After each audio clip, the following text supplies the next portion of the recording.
Bonjour à tous, nous voilà à nouveau pour une nouvelle vidéo qui concerne cette fois-ci les œuvres de miséricorde. Nous avons vu les œuvres de miséricorde qui se distinguent entre les corporels et les spirituels, et dans la précédente vidéo, nous avons commencé à évoquer les miséricordes corporelles à travers des verbes, et puis en donnant quelques exemples de sainteté, quelques figures de saints pour nous encourager. Alors je vous rappelle les premiers verbes, premières œuvres de miséricorde corporelle qu'ensemble nous avons essayé de noter.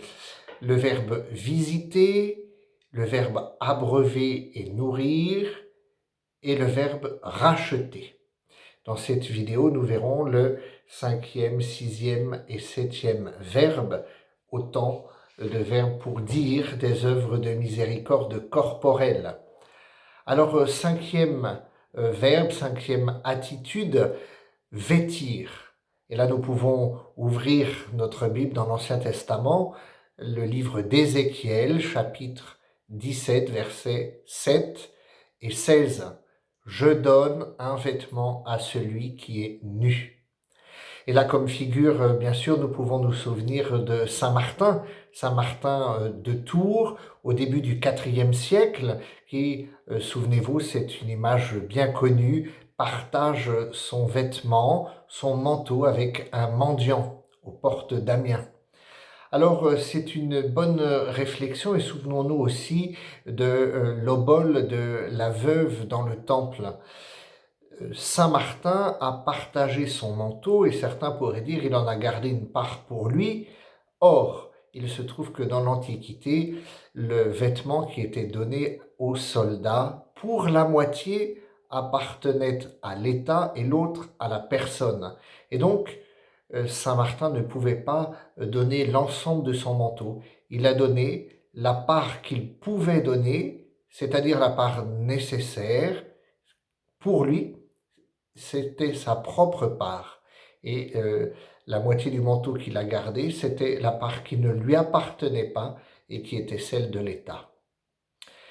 Sixième verbe, accueillir. Oui, nous sommes invités à accueillir. J'accorde l'hospitalité aux pauvres et aux voyageurs. Alors pour les paroissiens de Charles de Foucauld, vous le savez, c'est depuis la création, l'érection de cette paroisse par Monseigneur Delmas, l'un des thèmes principaux de notre projet paroissial, accueillir. Là encore, quelques figures de saints connus, ou peut-être inconnus, et vous irez vous renseigner. Mariée toute jeune à Louis, le comte de Thuringe, et mère de 3 enfants, devenue veuve, sainte Élisabeth de Hongrie, au XIIIe siècle, début du XIIIe siècle, supporte avec courage un certain nombre d'épreuves dans sa vie de femme, dans sa vie d'épouse. Et alors elle va se retirer dans un hôpital qu'elle a elle-même fondé. Elle va embrasser la pauvreté et va se dépenser aux soins des malades pour les accueillir. Elle avait fondé donc ce lieu d'accueil des pauvres et des malades en particulier.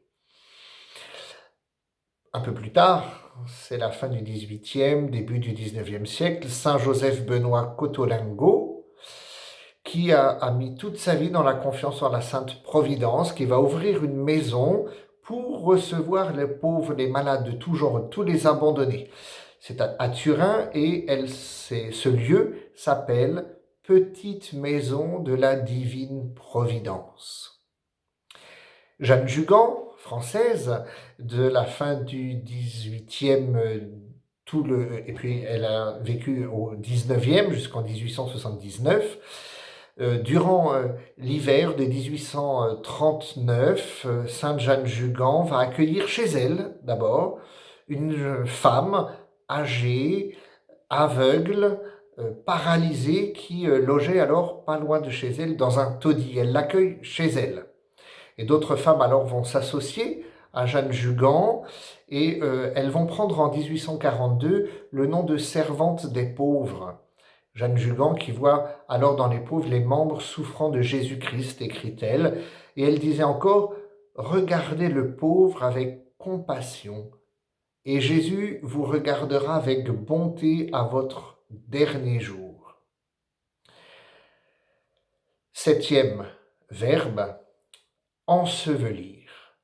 Je donne une sépulture aux morts. Je suis attentif à mon frère, à ma sœur défunte.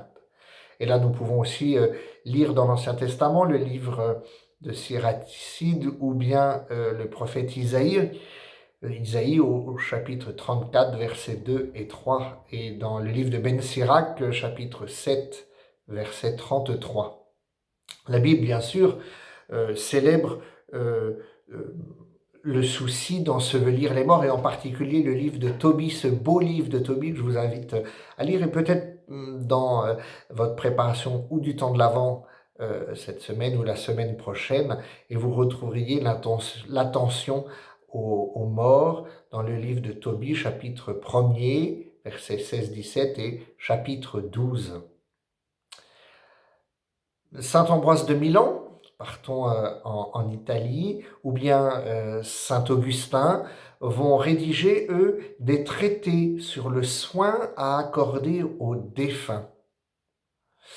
Saint Odilon, qui est l'abbé de Cluny, autour de l'an 1000, initiateur de la commémoration liturgique des morts le 2 novembre, où nous faisons monter vers le Seigneur notre prière pour nos fidèles défunts, en particulier en offrant la célébration de l'Eucharistie.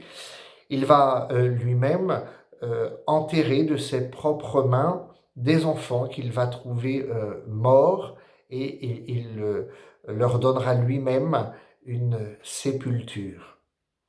Et c'est la même chose pour le roi de France, Saint Louis, au XIIIe siècle, qui va participer à ensevelir les cadavres des croisés. Et lui-même participera à cette cérémonie d'ensevelir les morts.